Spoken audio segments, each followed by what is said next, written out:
ഇതിന് ചുവട്ടിലായിട്ട് തന്നെ ഒരു വലിയ ആൽമരം നമുക്ക് കാണാം. ഇതിന്റെ ഒരു ഇല പോലും ഇതുവരെ കരിയുന്നില്ല എന്നുള്ളതാണ്.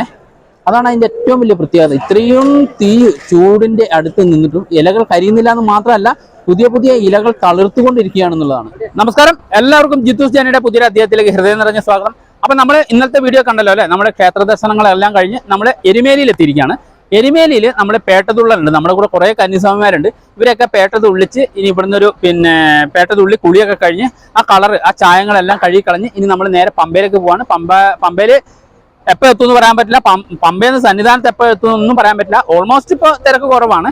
ഈ ബാക്കി കാഴ്ചകളൊക്കെ എന്തായാലും നമുക്ക് വീഡിയോയിൽ ചെന്നിട്ട് കാണാം. എപ്പോഴും പറയാനുള്ള പോലെ നമ്മുടെ ചാനൽ ഇനി സബ്സ്ക്രൈബ് ചെയ്യാത്തവരാണ് നിങ്ങളെങ്കിലും ഒന്ന് സബ്സ്ക്രൈബ് ചെയ്യുക. ഈ വീഡിയോ നിങ്ങൾ ഫേസ്ബുക്കിലൂടെയാണ് കാണുന്നതെങ്കിൽ ഒന്ന് ഫോളോ ചെയ്യാൻ മറക്കരുത്. അപ്പൊ നമുക്ക് നേരെ വീഡിയോയിലേക്ക് പോലോ. ഓക്കെ,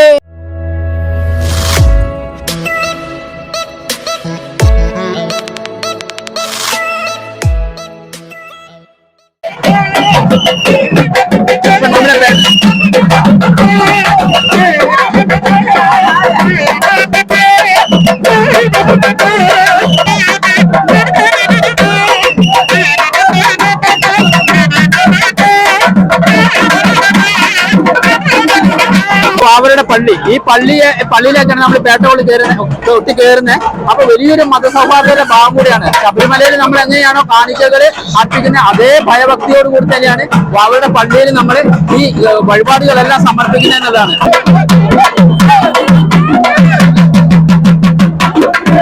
അപ്പൊ നമ്മുടെ ടീമുകൾ എത്തിക്കൊണ്ടിരിക്കുകയാണ്. നമ്മുടെ മണികണ്ഠ സ്വാമിയുടെ നേതൃത്വത്തിലുള്ള പേട്ട ടീം ഇത് എത്തിക്കൊണ്ടിരിക്കുകയാണ്. ഗംഭീരമായ പേട്ടകളിൽ അടിപൊളി പേട്ടകൾ.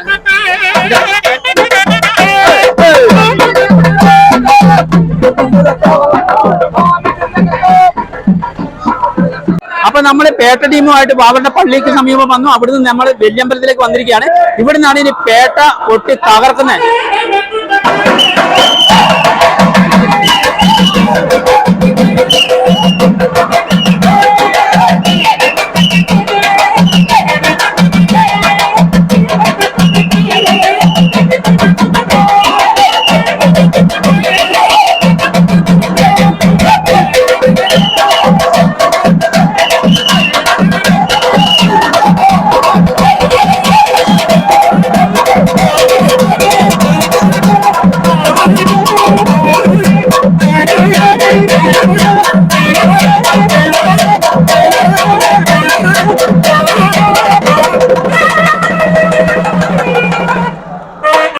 അപ്പൊ പേട്ട ഉള്ളി കഴിഞ്ഞാൽ നമ്മൾ എരുമേലി പുഴയിലേക്ക് വന്നിട്ട് ഇതുണ്ട്, ഇവിടുന്ന് കയ്യും കാലും മുഖമൊക്കെ ഒന്ന് കഴുകി കുളിക്കാൻ പറ്റുമെങ്കിൽ കുളിച്ച് നീറ്റായിട്ടാണ് നമ്മൾ പോകുന്നത്. അപ്പൊ ഒരുപാട് ചായങ്ങളൊക്കെ തേച്ചിട്ടുണ്ടല്ലോ, അപ്പൊ ആ ചായങ്ങളൊക്കെ കഴുകി കളഞ്ഞിട്ടാണ് പോകുന്നത്. ഇതുകൊണ്ട് ഇവിടെ ഷെവർ സ്റ്റൈലിലാണ് നമുക്ക് കുളിക്കാനുള്ള സൗകര്യങ്ങൾ ഒരുക്കിയിരിക്കുന്നത്. അതുകൊണ്ട് അടിപൊളിയായിട്ട് നമുക്ക് കുളിക്കാൻ കഴിയുമെന്നുള്ളതാണ്. ഒരുപാട് പൈപ്പുകൾ ഇട്ടിട്ടുണ്ട്, അതിലൂടെ വെള്ളം ഇങ്ങനെ ഷെവർ പോലെ തന്നെ, ഷെവർ പോലെയല്ല, ഷെവർ തന്നെയായിട്ട് ചെയ്തിട്ടുണ്ട്. അടിപൊളിയാണ്. എല്ലാ കന്യാസ്വാമിയും വന്നു നോക്കണം, എല്ലാരും വന്നേ പറ്റൂ. കുളിക്കാൻ പോവാ, കയ്യും കാലും കഴുകിയിട്ടേ ഉള്ളൂ. അപ്പൊ പേട്ടതുള്ളി കുളിയും കഴിഞ്ഞ് നമ്മള് ഈ എരുമേലി ശാസ്താവിന്റെ തിരുനടയില് തൊഴുത് ഇവിടുന്ന് നമ്മൾ ആ പേട്ട തുള്ളാൻ ഉപയോഗിച്ച് കഴിഞ്ഞാൽ ആ ഇലകളും അതും ആ കിരീടവും ഒക്കെ ഇവിടെ ഉപയോഗിച്ച് നമ്മൾ തിരിച്ചു പോവാണ്. നമ്മൾ ഇനി നേരെ പമ്പയിലേക്കാണ് പോകുന്നത്. ഇവിടെ ഭക്തജനപ്രവാഹമാണ്, ഒരു രക്ഷയില്ല, നിൽക്കാൻ പോലും ഇവിടെ സ്ഥലമില്ല എന്നുള്ളതാണ്. നിലക്കൽ വരെ നമ്മുടെ വണ്ടി വരുള്ളൂ, നമ്മുടെ ബസ് വരുള്ളൂ, നിലക്കൽ വരെ വരുള്ളൂ. അറിയാലോ, അവിടുന്ന് നമ്മൾ KSRTCക്ക് വേണം പമ്പയിലേക്ക് യാത്രയാവാൻ എന്നുള്ളതാണ്. അപ്പൊ നമ്മൾ പമ്പയിലേക്ക് പോവാണ്. ഇപ്പൊ സമയം 2 മണിയായി. ഇപ്പൊ വലിയ തിരക്കൊന്നുമില്ല, ഇവിടെ അത്ര വലിയ തിരക്കൊന്നും കാണുന്നില്ല. പമ്പയിൽ ചെല്ലുമ്പോൾ അറിയാം അവിടുത്തെ സ്ഥിതി എന്താന്ന്. അപ്പൊ ഇനി അങ്ങോട്ടുള്ള വീഡിയോ നമുക്ക് 1 by 1 ആയിട്ട് മുകളിലേക്ക് പറഞ്ഞു പോകാൻ പറ്റുമോന്ന് അറിയില്ല. കാരണം അത്രയ്ക്ക് തിരക്കാണ്. തിരക്കല്ലെങ്കിൽ തന്നെ ഇനി ആ മലമുകളിലേക്ക് നോർമൽ തിരക്കാണെങ്കിൽ പോലും നമുക്ക് വീഡിയോ ഒക്കെ എടുക്കാൻ ബുദ്ധിമുട്ടായിരിക്കും. അപ്പൊ അതിന്റെ വിശേഷങ്ങൾ നമ്മൾ എന്തായാലും സന്നിധാനത്ത് ചെന്നിട്ടായിരിക്കും മിക്കവാറും പറയുക. അപ്പൊ ഇത് നമ്മുടെ കൂടെ കണ്ണസ്വാമി ഉണ്ട്. കണ്ണസ്വാമി, എന്തായി, എങ്ങനെയുണ്ട് യാത്ര? വിഷമിച്ചോ? സൂപ്പറാണോ? ഇനിയാണ് കേറാൻ കിടക്കുന്നേ ഉള്ളൂ. ഇനി നമുക്ക് പമ്പയെന്ന് പമ്പാ സ്നാനമൊക്കെ കഴിഞ്ഞ് പമ്പാബലിയൊക്കെ കഴിഞ്ഞിട്ട് മല കയറാനുണ്ട്. അപ്പോഴാണ് ശരിക്കും ശരണം വിളിക്കുക, സ്വാമിയേന്ന് വിളിക്കേണ്ടി വരും. പമ്പയിലെത്തിയിരിക്കുകയാണ്, പമ്പാ സ്നാനം നടത്താൻ പോവാണ്. നല്ല തിരക്കാണ്. പമ്പയിൽ വന്നപ്പോഴത്തേക്ക് അത്യാവശ്യം തിരക്കായി എന്നുള്ളതാണ്. അപ്പൊ കണ്ണന്റെ അച്ഛനും പിന്നെ അതേപോലെ അനിയനും ഒക്കെ പമ്പാ സ്നാനം നടത്താൻ പോയിരിക്കുകയാണ്. അപ്പൊ നമ്മളിവിടെ ഒന്ന് വിരിവെച്ചിങ്ങനെ നിൽക്കുകയാണ്. ഇനിയിപ്പോ ഞാനും കൂടെ കുളിച്ചു കഴിഞ്ഞാൽ നമ്മൾ നേരെ കയറുകയാണ്. ഇപ്പൊ തന്നെ പിടിച്ചാലാണ് നമുക്ക് ഏകദേശം ഒരു 10 മണിയെങ്കിലും ആകുമ്പോൾ സന്നിധാനത്ത് എത്താൻ പറ്റുള്ളൂ എന്ന് തോന്നുന്നുണ്ട് കേട്ടോ. അത്രയ്ക്ക് നല്ല തിരക്കായി തുടങ്ങിയിട്ടുണ്ട്. മഴയും ചാറുന്നുണ്ട്. പമ്പയിന്ന് കുളിയൊക്കെ കഴിഞ്ഞ് അയ്യപ്പന്മാര് സന്നിധാനത്തേക്ക് പോകുന്ന ഒരു അയ്യപ്പന്മാരുടെ ഒരു തിരക്കാണ് ഈ കാണുന്നത്. എന്താ അല്ലേ, എങ്ങോട്ട് നോക്കിയാലും ഭക്തജന പ്രവാഹം, അയ്യപ്പന്മാരുടെ ഒരു പ്രവാഹമാണ് നമുക്കിവിടെ കാണാൻ കഴിയുന്നത് എന്നുള്ളതാണ്. കണ്ടോ, പമ്പാ സ്നാനം, ഇവിടെയാണ് നമ്മൾ പമ്പാ സ്നാനം നടത്താൻ പോകുന്നത്. ഇതാണ് പമ്പാ നദി. നമുക്ക് ചുരുങ്ങിയ പരിമിതികളേ ഉള്ളൂ, സമയപരിമിതികളേ ഉള്ളൂ, അതിലാണ് നമ്മൾ ഇതൊക്കെ ചെയ്യുന്നത് എന്നുള്ളതാണ്. പമ്പാ സ്നാനം നിങ്ങളിലേക്ക് ഒന്ന് ചെറുതായിട്ടൊന്ന് കാണിക്കുകയാണ്. ഇവിടുന്ന് അങ്ങോട്ട് നോക്കിയാൽ കണ്ണെത്താത്ത ദൂരത്തോളം അയ്യപ്പ ഭക്തന്മാര് പമ്പാ സ്നാനം നടത്തുന്ന ഒരു കാഴ്ച നമുക്ക് കാണാന്നുള്ളതാണ്. ഇതാണ് പമ്പാ നദി. ഇതാ കണ്ണനും അച്ഛനും ഒക്കെ കുളിക്കുകയാണ്, കുളി ജപമൊക്കെ ആയിട്ട് നിൽക്കുന്ന ഒരു കാഴ്ചയാണ്. അതുപോലെ ഈ പമ്പാ നദിയിൽ ഈ വസ്ത്രങ്ങൾ ഉപേക്ഷിക്കരുത് എന്ന് പറഞ്ഞാൽ അയ്യപ്പ ഭക്തന്മാർ കേൾക്കില്ല. ഇതേപോലെ ഇടും. എന്താ സ്വാമി, ഇതുണ്ടോ, ഈ സ്വാമിയൊക്കെയാണ് ഇത് കണ്ടോ ഇതേപോലെ വസ്ത്രങ്ങൾ ഇടുന്നത്. എത്രയാ വസ്ത്രങ്ങൾ കോരി വെച്ചിരിക്കുന്നത് നമുക്ക്, എത്ര പറഞ്ഞാലും കേൾക്കില്ല. പമ്പാ നദിയിലേക്ക് ഇത് ഒഴുക്കിക്കൊണ്ടിരിക്കുകയാണ്. ഇതുകൊണ്ട് ഇത്രയും വസ്ത്രങ്ങളാണ്, ഇത് വേസ്റ്റ് ഇതിനകത്ത് കോരി എടുക്കുന്നതാണ്. എത്ര പറഞ്ഞാലും മനസ്സിലാവില്ല. ഈ തമിഴ്നാട്, ആന്ധ്രയിൽ നിന്നൊക്കെ വരുന്ന സ്വാമിയാണ് ഏറ്റവും കൂടുതൽ. സ്വാമിയെ ശരണമയ്യപ്പ. അപ്പൊ ഞങ്ങള് പമ്പേന്ന് കയറി തുടങ്ങി. നമ്മള് സ്വാമി അയ്യപ്പ റോഡിലൂടെയാണ് വരുന്നത്. ഈ റോഡിന്റെ ഒരു പ്രത്യേകത എന്ന് പറഞ്ഞാൽ ഇപ്പൊ കണ്ടല്ലോ, വണ്ടി കണ്ടല്ലോ, അതുപോലെ ശബരിമല പിന്നെ സന്നിധാനത്തേക്ക് സാധനങ്ങളൊക്കെ കൊണ്ടുപോകുന്ന റോഡാണ്. അപ്പൊ നമുക്ക് വേറൊരു അഡ്ജസ്റ്റ്മെന്റിൽ വേറൊരാളെ സോപ്പിട്ട് നമുക്ക് റോഡ് കിട്ടിയതാണ്. അപ്പൊ നമ്മൾ വലിയ ബ്ലോക്കിൽ പെടാണ്ട് പിന്നെ ഇതിലെ പോവാണ്. എന്തായാലും കന്നിസ്വാമിനെ അയ്യപ്പൻ അനുഗ്രഹിച്ചു എന്നുള്ളതാണ്. അപ്പൊ എന്തായാലും പിന്നെ കണ്ണാ, എങ്ങനെയുണ്ട് നമ്മുടെ യാത്ര? അടിപൊളിയാണ് അല്ലേ? അപ്പൊ എന്തായാലും ഒന്ന് ശരണം വിളിച്ചേ, ശരണമയ്യപ്പ. അങ്ങനെ നമ്മുടെ വ്രതങ്ങളൊക്കെ പൂർത്തിയായി. നമ്മളുടെ ആ ആഗ്രഹം, നമ്മുടെ ആ വഴിപാട് സാക്ഷാത്കരിച്ചു എന്നുള്ളതാണ്. നമ്മൾ സന്നിധാനത്താണ് ഇപ്പൊ നിൽക്കുന്നത്. നല്ല തിരക്കാണ്. അതിന്റെ പരിമിതി അനുസരിച്ചിട്ടാണ് നമ്മൾ വീഡിയോ ചെയ്യുന്നത്. അതൊക്കെ നിങ്ങൾ മനസ്സിലാക്കുമെന്ന് വിചാരിക്കുന്നു. ഇതുണ്ടോ, ഭഗവാന്റെ തിരുസന്നിധി നല്ല ക്ലിയർ ആയിട്ട് തന്നെ നമുക്ക് തൊഴാൻ കഴിഞ്ഞു എന്നുള്ളതാണ്. ഇതുകൊണ്ട് ഈ കാണുന്നതാണ് ക്യൂ. ഈ ക്യൂയിലൂടെ വന്ന് നമുക്ക് നല്ല ദർശനം തന്നെ കിട്ടി. ഇതുണ്ടോ, ഇതിലെ പോയിട്ടാണ് ഭഗവാനെ ദർശിക്കുക. ഈ ക്യൂയിലൂടെ ഇങ്ങനെ പോയി കഴിഞ്ഞാൽ അവിടെയാണ് ഭഗവാന്റെ ശ്രീകോവിലുള്ളത്. ഈ കാണുന്ന സ്വർണ്ണവർണ്ണത്തിൽ നിൽക്കുന്ന ശ്രീകോവിലാണ് ഭഗവാൻ കുടിയിരിക്കുന്നത്. അപ്പൊ അവിടെ നമുക്ക് നല്ല ഭംഗിയായിട്ട് തന്നെ തൊഴാൻ കഴിഞ്ഞു എന്നുള്ളതാണ്. എന്തായാലും ഭഗവാന്റെ എല്ലാവിധ കടാക്ഷങ്ങളും അനുഗ്രഹങ്ങളും ഉണ്ടായി. നല്ല ഭംഗിയായി, നല്ല മനോഹരമായിട്ട് ഭഗവാനെ കാണാൻ കഴിഞ്ഞു. വളരെ അടുത്ത് തന്നെ കാണാൻ കഴിഞ്ഞു.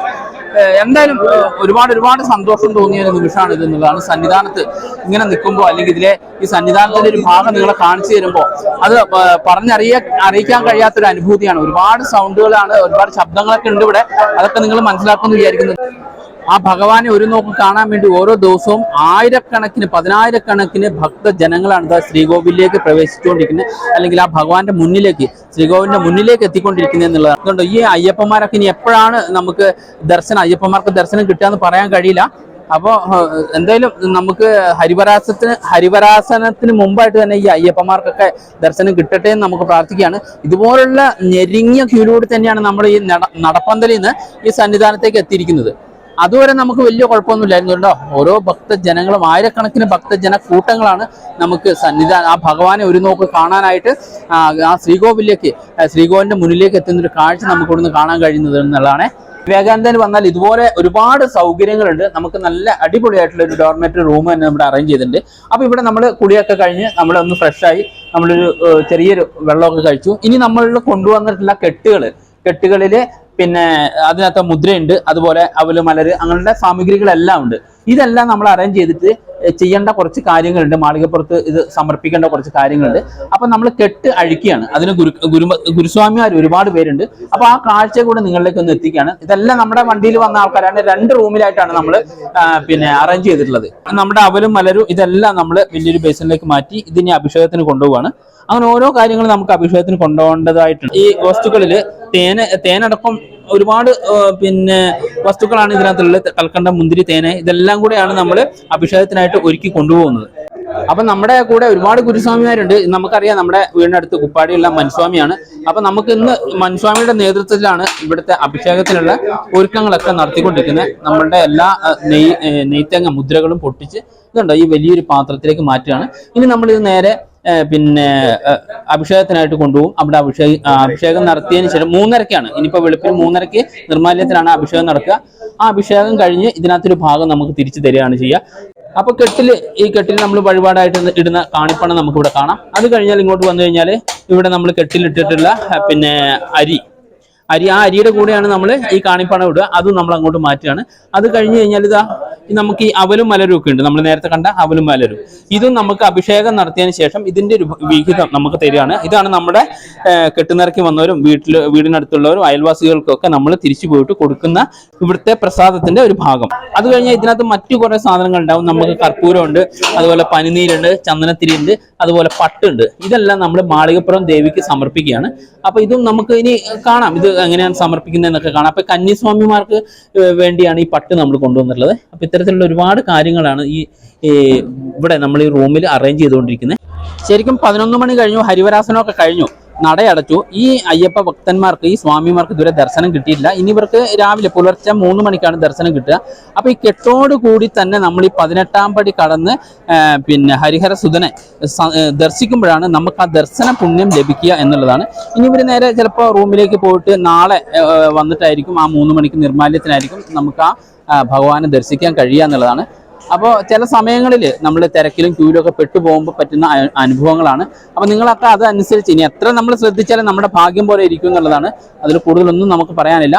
അപ്പോൾ ഇതിങ്ങനെ കഴിഞ്ഞു കഴിഞ്ഞാൽ ഇതിനോട് ചേർന്ന് തന്നെയാണ് നമ്മൾക്കിവിടെ ആഴി കാണാൻ കഴിയുക. ആഴി എന്ന് പറഞ്ഞാൽ നമുക്കറിയാമല്ലോ, നമ്മൾ കൊണ്ടുവരുന്ന നെയ്ത്തേങ്ങയിലെ ആ മുദ്രയിലെ നെയ്യ് അഭിഷേകത്തിന് എടുത്തതിന് ശേഷം ബാക്കി വരുന്ന പിന്നെ നാളികേരത്തിന്റെ ഭാഗങ്ങൾ ദഹിപ്പിക്കുന്ന ആഴിയാണ് കാണുന്നത്. ഇതുകൊണ്ട് ഒരുപാട് ഭക്തരാണ് ഇതിലേക്ക് നാളികേരം ദഹിപ്പിക്കാനായിട്ട് എറിഞ്ഞുകൊണ്ടിരിക്കുന്നത് എന്നുള്ളത്. ഇതിന് ചുവട്ടിലായിട്ട് തന്നെ ഒരു വലിയ ആൽമരം നമുക്ക് കാണാം. ഇതിന്റെ ഒരു ഇല പോലും ഇതുവരെ കരിയുന്നില്ല എന്നുള്ളതാണ്.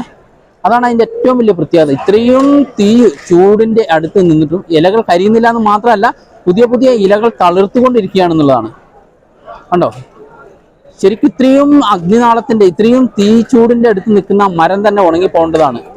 പക്ഷെ ഇവിടുത്തെ ഒരു പ്രത്യേകത ഉണ്ട്. ഇതിന്റെ പിന്നിലെ സയൻസ് എന്താണ്, ഇതിന്റെ വിശ്വാസം എന്താണ് നമുക്ക് അറിയില്ല.